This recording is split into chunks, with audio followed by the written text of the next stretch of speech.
មិនបានជានាងមិននៅទីនេះតាំងពីបោះដេញខ្ញុំចាញ់មកខ្ញុំរកកន្លែងថ្មីមិនទាន់បានខ្ញុំចង់ស្នាក់នៅទីស្នាក់ការពី3ថ្ងៃសិនប៉ុន្តែបោះហេតុអីក៏មិនមកស្នាក់ការធ្វើអីគេមិនលក់អីហើយកុំនិយាយប្រែផ្ដាំបើមិនអញ្ចឹងខ្ញុំនឹងប្តឹងនាងរឿងធំមែនទេ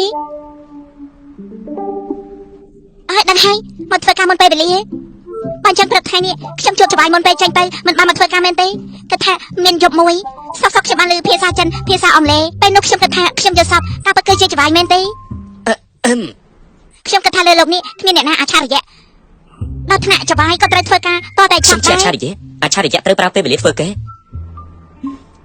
ច្បាយកុំបារម្ភអីខ្ញុំមិនប្រាប់អ្នកណាទេថាច្បាយលួចមកធ្វើការមុនពេលខ្ញុំដឹងច្បាយចង់ធ្វើគំរូល្អការព្យាយាមនៅទីណាភាពជោគជ័យក៏នៅទីនោះខ្ញុំធ្វើការឲ្យខ្ញុំជួយទេបាច់ទេច្បាយមិនចាំបាច់ទេខ្ញុំចង់សួរថាខ្ញុំសុំនៅទីនេះមួយថ្ងៃទៀតបានទេរកកន្លែងបានខ្ញុំនឹងចេញភ្លាមស្រាចិនចេញទៅបានហើយរាត្រីសួស្ដីជប់សិនចេញមានអីឲ្យខ្ញុំធ្វើមែនទេបរិយាកាសមិនល្អបែបនេះនាងដេកលក់យ៉ាងម៉េចកើតទេគ្រាន់តែបើភ្នែកគឺលក់បាត់ទៅហើយសម្រាប់ខ្លួនខ្ញុំប្រកែទៅអាចលក់បានគ្រប់ទីកន្លែងច្បាយចង់ឲ្យខ្ញុំធ្វើឲ្យមើលដែរទេបានហើយទៅចុះទៅបានហើយកុំខំប្រឹងខ្លាំងពេកទៅភ្លាមទៅសប្បាយល្អគ្រាន់តែបិទភ្នែកគឺដេកលក់ហើយមានមនុស្សបែបនឹងដែរ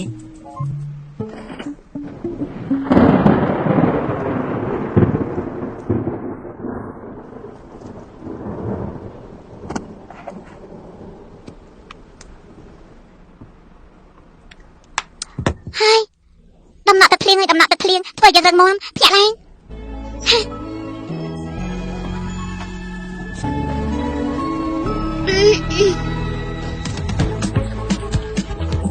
ធ្លាប់ស្មានថាចង់ឃើញទឹកភ្លៀងពេលខ្ញុំប្រាប់ពីគេតែនេះឃើញហើយ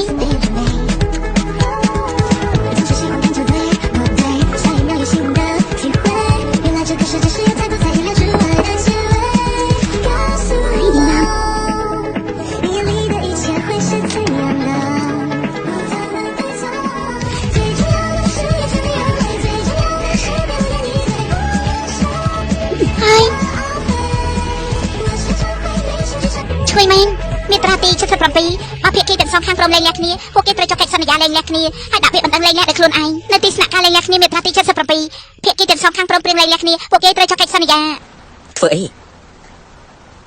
តន្ទិញច្បាប់គ្រាន់តែតន្ទិញច្បាប់ហេតុអីចាំបាច់ធ្វើកាយវិការដែរបងចាំខ្ញុំប្រាប់ឲ្យស្រឡាញ់អ្វីដែលយើងធ្វើ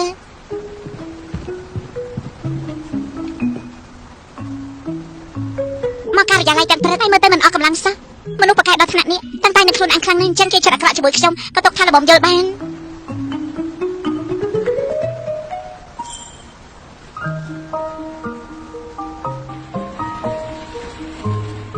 ច្បាយធ្វើការដល់យប់ជ្រៅរាល់ថ្ងៃធ្វើការច្រើនពេកហើយខ្ញុំឆុងកាហ្វេមកជូនដើម្បីមានកម្លាំងកាហ្វេមិនមែនជាការងារនាងទេមិនអីទេខ្ញុំធ្លាប់ជួយមិត្តភក្តិរួមការងារមេធាវីឆុងកាហ្វេពីមុនមករួចហើយខ្ញុំថាមិនមែនជាទូនាទីរបស់មេធាវីទេនាងជាមេធាវីជំនួយការទូទៅខ្ញុំមិនចង់ឲ្យនាងមើលឃើញថាការឆុងកាហ្វេឲ្យមិត្តរួមការងារឬច្បាយធ្វើឲ្យនាងខ្លាចជាមិត្តដែលឃើញមេធាវីប្រុសដែលឆុងកាហ្វេឲ្យអ្នកដទៃដែរទេនៅក្នុងសង្គមច្បាប់ប្រុសនិងស្រីស្មើគ្នាមានភេទណាដែលកើតមកដើម្បីឆុងកាហ្វេកក់សម្បត្តិយន្តហោះត្រៀមវាយឯកសារធ្វើអ្វីទាំងអស់នោះទេខ្ញុំចង់ឲ្យនាងចាំទុំ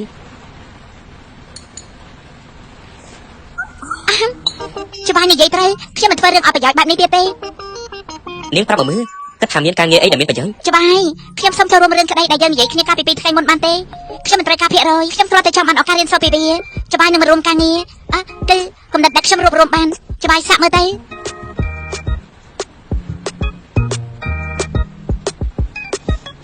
ច្បាយបើសិនជាច្បាយមិនយល់ស្របពិតមែនខ្ញុំធ្វើបានត្រឹមតែប្រាប់មករួមការងារថាលោកនៅទីស្នាក់ការដល់យប់ជ្រៅហើយធ្វើការមុនពេលវេលារាល់ថ្ងៃឲ្យខ្ញុំប្រាប់ពិតមែននេះខ្ញុំនិយាយថាឲ្យនាងមកធ្វើរឿងក្តីពិតមែនទេ Yes ខ្ញុំគិតថាច្បាយត្រូវតែឃើញការព្យាយាមរបស់ខ្ញុំបានឃើញដល់ថ្នាក់នឹងទេខ្ញុំឲ្យនាងចូលរួមតែកុំតន់អាត្រេកនៅក្នុងទីស្នាក់ការនេះមូលដ្ឋានរបស់នាងចាប់ជាងគេបទពិសោធន៍របស់នាងក៏ទិញនាងរៀនសូត្រនៅទីស្នាក់ការផ្សេងទៀត2ឆ្នាំមិនដែលធ្វើរឿងក្តីខ្លួនឯងទេនាងគ្រាន់តែអានសភៅរឿងក្តីបន្តិចបន្តួចខ្ញុំគិតថាខ្លួនឯងធ្វើការច្រើនអីយល់ដែរទេកាលពីម្សិលមិញប៉ៅរុយរអិលដួលក្រិចកោតជើងបន្តិចបន្តួចថាម៉េចខ្ញុំគិតតែបង្ហាញការព្រួយបារម្ភល្អទេគេឈឺជើងទៅមិនអាចទៅទីស្នាក់ការច្បាស់និយាយពីច្បាប់ទីផ្សារក្រុមហ៊ុននាងត្រូវតែទៅជំនួសគេគ្មានបញ្ហាទេម្យ៉ាងទៀតអរគុណជំនួសប៉ៅរុយមិនបាច់អរគុណទេមករួមការងារជួយគ្នាជារឿងធម្មតាអរគុណដែលនាងមិនយកភាគរយគេមិនចាំបាច់ចែកចំណាយរបស់គេឲ្យនាងសូម្បីតែមួយសេនបានខ គ្មានបញ្ហាខ្ញុំព្យាយាមតាមដានរឿងរបស់ច្បាយអស់ពីសមត្ថភាពហើយខ្ញុំនឹងធ្វើឲ្យច្បាយបានគេច្រើនជាងនេះ បានហើយទៅកុំរវល់ អ ទៅ រ នេះ គុណហើយច្បាយ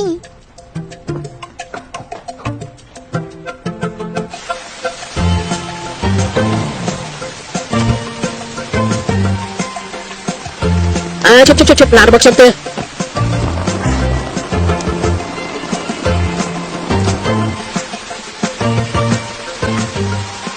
បើគេដឹងរឿងគិតធ្វើយ៉ាងម៉េចពេញទៅហ៎ ឲ្យស្លាប់ទៅចុះ ស្អីគេ មានរឿងអីនិយាយទេមិនអីទេស្បែកចិត្តដល់ថ្ងៃនេះ ខ្ញុំបានឃើញឈិនយ៉ាករត់កាត់ភ្លាមចេញទៅវិញត្រូវទិញកាហ្វេទុកឲ្យនាងមកកែ តែ ដល់ ការប៉ះទង្គិចជាមួយពួកនឹងមិនបានឃើញអីទោះបីជាធ្វើ100ដងបូសនៅតែមិនឃើញដដែលប៉ាត់មែនទេ ពេលនេះគឺការងារដែលបងប្រកល់ឲ្យនាងកាពីព្រឹកមិញពិតមែន ល្អអញ្ចឹង បោះថាយើងលោកឈឺមិនអាចធ្វើរឿងក្តីបានតែប្រកល់ឲ្យនាង ខ្ញុំឈុំមិនបានក៏ប៉ាត់មែនតែនៅតែតស៊ូបានបាញ់ចឹងក្នុងឋានៈជាអ្នកបន្តតំណែងខ្ញុំត្រូវតែមើលថែមករួមការងារទាំងអស់គ្នាដើម្បីឆឹងចៅខ្ញុំតែទិញតែទឹកដោះគោហើយខ្ញុំគឺសុភាពបរិសុទ្ធ ម៉ែលោកមិនចាំបាច់ទៅទេ កុំឲ្យគេយកមកឲ្យល្អជាងរវល់យូរហើយពេលនេះតែទឹកដោះគោដាក់គុជបន្ទិញដាក់គុជក្របធំដាក់ដូងទីនដាក់តៅគោ តែទឹកដោះគោឬមួយប៉ិនសៀនដែរទៅ អូប៉ាត់មែនហើយដាក់ច្រើនពេកដកបីសៀនចេញតែទឹកដោះគោ ខ្ញុំថាកុំឲ្យមានរឿងច្រើនពេកអី មិនដឹងថាឈឺជើងឬឈឺខួរទេ